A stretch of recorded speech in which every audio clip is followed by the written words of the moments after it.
So guys, for the first step, you want to head over to search and type in CMD, then you want to run it as administrator. And then click on yes.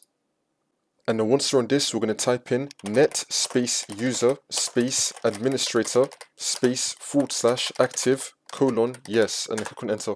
And then once you do that, now we're going to right click on the Windows Start icon, and then click on shutdown or sign out, and then click on sign out.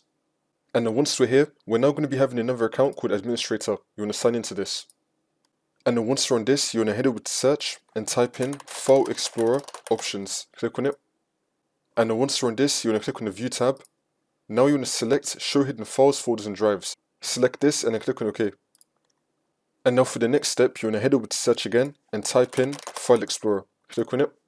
And then once you're on this, on the left hand side, you want to scroll down and then click on this PC. Now you want to find the drive where you have Windows installed on. It's going to have the Windows logo on it. That's how you know it's the correct one. You want to double click on it. And then click on Program Data. And then click on Microsoft. Now you want to scroll down till you find Windows Defender. We're going to scroll down. You want to double click on Windows Defender. Now we're going to double click on Scans. And now you want to double click on History. Now you just want to delete everything in this folder apart from Cache Manager. So you just want to highlight over all of this. Then you want to hold Shift on your keyboard and then click on Delete. And then click on Yes. If you get this, you can just click on Cancel. But just delete what you can, apart from Cache Manager.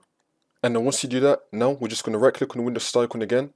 Go to Shutdown or Sign Out. And then click on Sign Out. And now you just want to sign back into your main account. And then once you're back on the main account, you want to head over to search again and type in CMD. Then you want to run it as administrator. And then click on yes.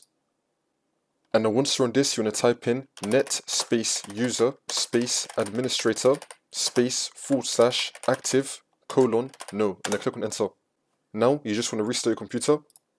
And then the problem should be fixed.